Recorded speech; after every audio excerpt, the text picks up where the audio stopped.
If you are a Jurassic Park fan, then you're eating good today. We have a brand new look at this movie, heaps of new screenshots directly from the film. We've got dinosaurs, we've got story info, we've got a short new tease. There's so much to get into, so let's waste no time. Welcome back to Jurassic Outpost. Let's take a look at Rebirth.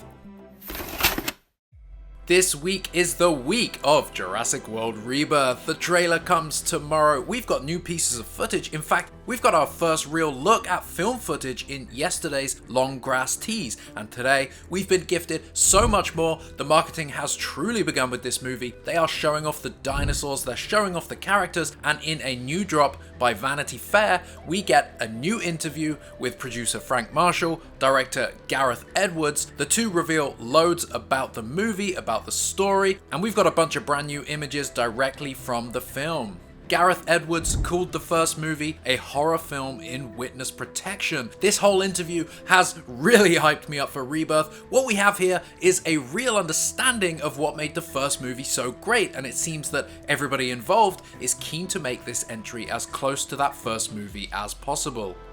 There's seriously so much to go over here, so let's start with the new tease. Come on! Duncan!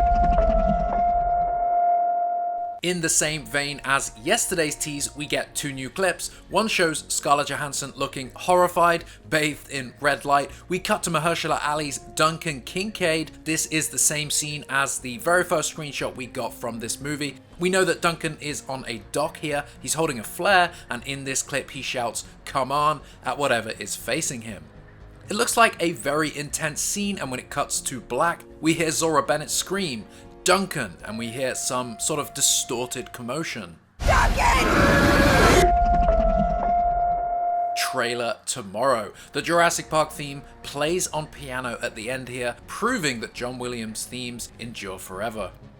I mean, come on, the hype is real. Ahead of this Vanity Fair drop, somebody found what might be the first look at Jurassic World Rebirth key art featuring the T-Rex. This is a bedding set found on Jerry Fabrics. You can see the Rebirth logo up there. But you're not here for that, and neither am I. Let's check out all this new information and the new images from Vanity Fair. Now, some key points before I go through the article. The lagoon scene from Crichton's original novel is confirmed. Rebirth will feature this scene. We have new dinosaurs, but some returning characters. The T-Rex is of course back, as is the Spinosaurus. It's not the same ones from previous movies, of course, but new iterations of these dinosaurs feature, and there are multiple Spinosaurs. The Mosasaurus will also make an appearance.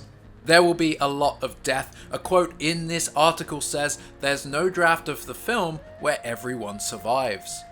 A cure for heart disease has been found in dinosaur DNA, so that obviously makes up part of the story. That's why they're heading there. It's all from a pharmaceutical angle. Gareth's intention is to lean into fear with this movie and with the audience. Now, this Vanity Fair info dump truly contains a lot of information, so let's run through it and check out those new images as we go. Jurassic World Rebirth goes for the jugular. There's a little bit of everything that's scary. Scarlett Johansson, Mahershala Ali, and Jonathan Bailey reveal how the latest film in the blockbuster series brings new terror thanks to experiments gone awry. So first off, we get a beautiful look at a Tyrannosaurus Rex. This is such a fantastic Jurassic shot. Look at that fucking T-Rex. Come on, man. Look at it. Look at the stripes on its back. This just looks so iconically Jurassic. The T-Rex looks fantastic. Full CGI here, full visual effects, but it's blending with the environment perfectly. The caption says Lunar Blaze and the T-Rex. Now, I have a feeling that what we're seeing here is the lagoon sequence. I think this is part of that sequence. We've predicted in previous videos that we think the lagoon sequence will be taking place with the family. We haven't seen any of the family members yet. Now we get our first look. It's, of course, a distorted look, but we get our first look at one of the kids, Lunar Blaze, and this T-Rex. I have a feeling this T-Rex may have just woken up.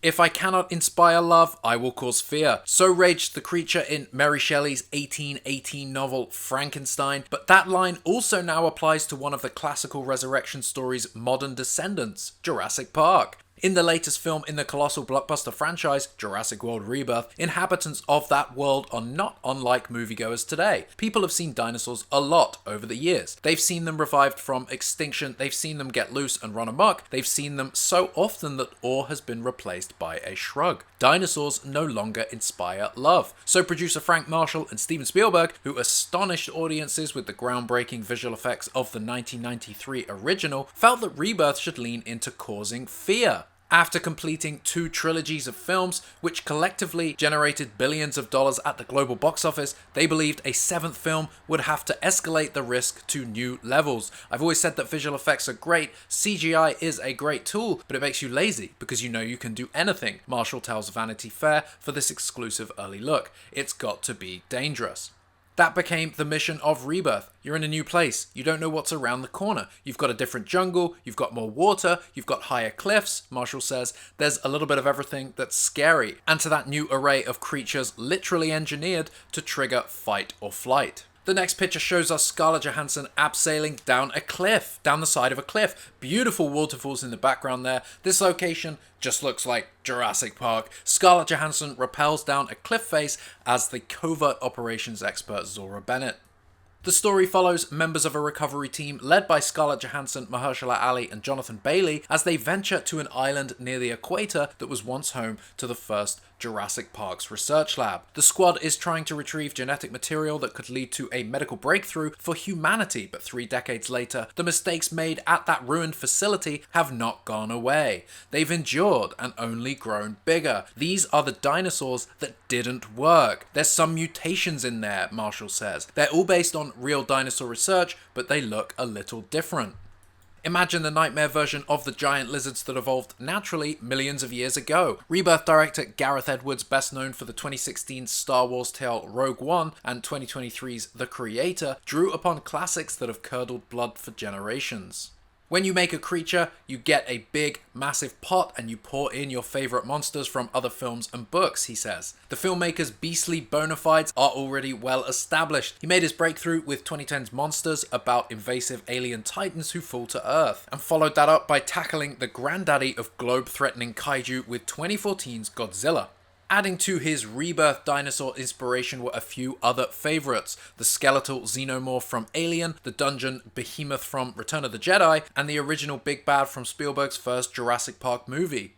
Those references turn up all in one particular twisted dinosaur that turns up in the trailer coming Wednesday. Some Rancor went in there, some HR Giga went in there, a little T-Rex went in there, Edwards says. The thing that scared Edwards the most was living up to Rebirth's predecessor, which he feels has been disguised as family-friendly fare over the years. Jurassic Park is a horror film in the witness protection program, Edwards adds. Most people don't think of it like that. We all went to see it as kids, but I was scared shitless, to be honest. When I was at the cinema watching the T-Rex attack, it's one of the most well-directed scenes in cinema history, so the bar's really high to come on board and try to do this. Screenwriter David Koepp, who adapted the late Michael Crichton's 1990 novel for the first movie, has gone back to the original source material to pull out a scene for the new movie that he had always hoped to use. Marshall has revealed that it's a sequence in which Dr. Grant and the 2 children, who are not characters in this new movie, attempt to drift through a lagoon in a rubber raft without waking a slumbering Tyrannosaurus Rex. They don't succeed and end up paddling for their lives. The Tyrannosaur was now chest deep in the water, but it could hold its big head high above the surface, Crichton wrote. Then Grant realized the animal wasn't swimming, it was walking, because moments later, only the very top of the head, the eyes and the nostrils protruded above the surface. By then it looked like a crocodile, and it swam like a crocodile, swinging its big tail back and forth, so the water churned behind it. Now it's here in the article that we get another look at Duncan Kincaid, played by Mahershala Ali. It says, a logistics expert who helps Johansson's team gain access to danger zones, usually war-torn areas. Now it might just be me, but this image is giving me the Lost World deleted scene vibes. Remember the scene with Roland and RJ where they meet in Kenya? This is kind of reminding me of that. It seems like an introductory scene. It seems like the scene where we'll very likely first meet Duncan Kincaid, and it just looks great. I mean, he's going to be a great character, and he's also wearing a beret. The final ingredient for the new film's terror factor, Edwards says, is supplied by the audience, the enduring instinctual fear of being chased and devoured. There's something very primal that's buried deep inside everybody, he says. As mammals, we evolved with this fear of the bigger animal that's going to come one day and maybe kill us or our family. The second we see it happening on screen, you're like, I knew it. We had it too good for too long. Complacency was the biggest risk for early humans. Marshall credits Kep, who returns to the Jurassic film franchise for the first time since the 1997 sequel The Lost World, for introducing the notion to rebirth. Frank Marshall says he came up with this idea that dinosaurs were passé now. People were tired of them. They were an inconvenience. People weren't going to museums to see them or to petting zoos, they were just in the way. And the climate was not conducive to their survival, so they were starting to pass away and get sick. But there was one area around the equator that had the perfect climate and temperature and environment for them. That leads to a shot in Rebirth that evokes an iconic image from the first Jurassic Park. When the T-Rex dips through the visitor's center, battles some velociraptors and roars as it topples a streaming sign that reads, "When dinosaurs ruled the earth." In the new film, a similar image appears in the opening, but in a less majestic way. Well, the banner's coming down again, Marshall says. Johnny Bailey's a scientist at a museum that's closing up their dinosaur exhibit. Those who turn their backs on dinosaurs will live to regret it, though probably not for long. Monster movies are only frightening if audiences care about the people in peril. Jurassic World Rebirth serves up a trio of central characters played by Johansson, Ali, and Bailey, who have a genuinely altruistic mission and skills that might help them survive long enough to complete it. A company that Rupert Friend's character represents discovers a way to cure heart disease, but you need the DNA from the 3 largest dinosaurs on land, sea, and air. Those 3 dinosaurs exist on this island where they were first created, but it's a no-go zone. Johansson leads the quest as Zora Bennett, the leader of the team doing the recovery. She's a special operative. She was in the armed forces for the entirety of her career. She probably worked for a private contractor for some time, and now she's working for herself, Johansson says. The actor has wanted to face down the dinosaurs ever since she was a child and became obsessed with the first movie. I was really crazy about the film, and I slept in a Jurassic Park pop-up tent in my bedroom I shared with my sister for a year, she says. Anytime the trades would report a new Jurassic movie, I would forward to my agents like, hey, I'm available. We get another image here. We get to see our first look at Philippine Velg, also playing a still unnamed character, clings to the railing of a boat being attacked by a Spinosaurus. So we are seeing our first look at a Spinosaurus. This is the side of a boat, this is one of the characters, and this is a Spinosaurus launching out of the water just like the Mosasaurus did in Jurassic World. The closest Johansson came was in 2020 when her work on reshoots for a Marvel movie took place on a British soundstage neighbouring that of Jurassic World Dominion. I was actually shooting Black Widow at Pinewood at the same time. I was like, show me the sets, I want to participate. Only later, when she had a general meeting with Spielberg to go over possible future projects, did her dinosaur dream come true. I hadn't really sat with him and talked about work, and we spent hours just catching up and chatting, and then at some point, many hours into it, he was like, wait, we're supposed to talk about Jurassic. Do I hear you're a huge superfan? I said, it is actually true. I'm confirming I'm a huge superfan. She didn't tell him about the tent. I was like, he's gonna think I'm this weird stalker. Now she regrets that. Johansson has had a lot of good memories of little girls dressed as Natasha Romanoff. Obviously, with the Avengers stuff, you meet so many fans who are profoundly moved by the character and the world that you're a part of. I get it. It's always wonderful to meet people like that. I probably should have just told him, but I was like, just be professional. Don't seem desperate. Don't mention the tent. Don't mention the war. We get another image now. This image is gorgeous. A callback to the original film. The familiar banner is now falling again because the public has lost interest in dinosaur museum exhibits. This is what they were filming at the University of Greenwich in the UK, and this scene, I mean, come on, when dinosaurs... Look at that banner, man, come on.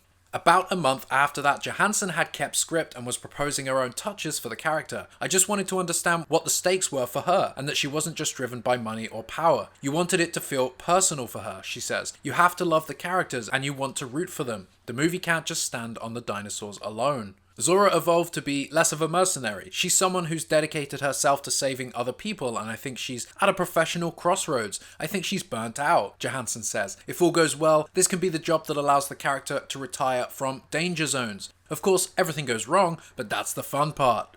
As it charts the new course for the franchise, Jurassic World Rebirth also promises some other callbacks to the original Jurassic Park. Bailey hints that his paleontologist Dr. Henry Loomis has a history with Sam Neill's intrepid character. "I've always wanted to make Dr. Alan Grant proud," the actor said. "You'll have to wait and see to see what sort of links there is between them." His professional hero is a contrast to Bailey's recent breakthrough role as Fiyero in Wicked, a less than intellectual character who scoffs at the library and kicks books aside in his signature song, Dancing Through Life. Dr. Loomis would be aghast. Bailey says his Rebirth character reinforces big, cerebral and emotional arguments about the natural world and how we as humans live our lives. Unlike the others, he's not combat ready, however, which places him at extra risk on the island of misfit dinosaurs. He may be a little too fascinated by them and not guarded enough as he guides the team through harvesting the dinosaurs' genetic material. His strengths are his compassion and enthusiasm and hunger for the natural world, Bailey says. That's his brilliance, and that's also his downfall. Speaking of extracting DNA, the new film does this with Spielberg himself, who serves as an exec producer on Rebirth. "To me, it's like a heist movie that meets all the films of Steven Spielberg I loved growing up," Edwards says. "The three films we were orbiting were Jaws, Indiana Jones, and the awe and wonder of the original Jurassic." We then get a shot here of the boat that Philippine Velg was on. We see 3 Spinosaurs in the water and a Mosasaurus. You're going to need a bigger boat if you are ever surrounded by a Mosasaurus and assorted Spinosauruses. Now, of course, we've reported before that the Spinosaurus has had a bit of a redesign in this film, and you can see that here. The sail does not look like the one in Jurassic Park 3. Bailey's character channels Dr. Jones in one sequence set on a towering cliff when he tries to extract fluid from the eggs of some flying dinosaurs who are said to be the size of fighter jets. The egg is about the same size as the golden idol from the opening sequence of Raiders of the Lost Ark. The original script just referenced the nest on a cliff, and I really felt like we're in Central America, and I like the idea that there was this old civilization here at one point. Instead of a cave, Gareth Edwards made the setting an Inca-style old temple that has been abandoned hundreds of thousands of years ago. Inevitably, the second you do that, you're suddenly going, this is very Indiana Jones. Bailey points out that the relationship between the 3 leads mirrors another monstrous Spielberg classic about a killer shark. Much like in Jaws, you see how 3 people react to the same extreme level of survival, he says. His Dr. Loomis is like Richard Dreyfuss's bookish oceanographer, Johansson is the battle-hardened leader like Roy Schneider's police chief, Martin Brody, and Ali's Duncan Kincaid, a black ops logistical expert who shepherds them to the island, has elements of Robert Shaw's grizzled seafarer Quint. That is his impression, but I appreciate Johnny's observation, Ali says. He's a film buff, a movie head, and he's always looking for the connections and pulling things apart and dissecting them. Ali may not have necessarily had Shaw's antagonistic anti-hero in his head during the performance, but there are undeniable parallels. Each has a hardened exterior while being somewhat wrecked inside. Kincaid is a guy who at this point in his life has chosen to live off the grid, Ali says. He's in Suriname, but he's somebody who has been a good friend of Zora's and is always willing to help out when she needs something handled covertly. He's a good-spirited guy, but he's definitely been through some tragedy in his life. All in all, he's learned to live with the wounds and he's making the best of the life that he has. Now we get another shot here. You remember last week there was a shot of Jonathan Bailey and Scarlett Johansson inside the temple extracting DNA from an egg. What we have here is a screenshot directly from the film of this same sequence as Jonathan Bailey is preparing to extract said DNA. The key to making a memorable human in big budget visual effects heavy escapism is finding something intimate to put on screen alongside the bravado, Ali says. Doing something this big is very new to me. It's a little bit of a test for me personally. Can I exist in a space this large in something that is so much bigger than you and maybe your own specific talents? It's just hard to pull it off. I think the bigger things are, the harder that can be. But there were people in Jaws and in Jurassic Park, in Star Wars, and these huge tentpole films that resonated with authenticity and a certain truth and purpose that made those films worth watching again and again. His goal was to make Kincaid lovable to the audience. I was really going into it hoping to bring something special and buoyant to that character, to really bring an energy and heart to him. These big blockbuster films, they're not filmed in a way that's necessarily going to set you up to feel that all the time because it's so hard shooting these action sequences and running from a tennis ball and things of that nature. The worse things get on the island, the more relatable Kincaid seems. There comes this opportunity for him to evolve because they're having this life and death experience. There are people around them that are passing away, and that provides some perspective shift. Passing away may be the most elegant euphemism for devoured by giant lizards that has ever been used. It's my polite way of saying that in this kind of movie, people die, right? There's no draft of this film where everyone survives.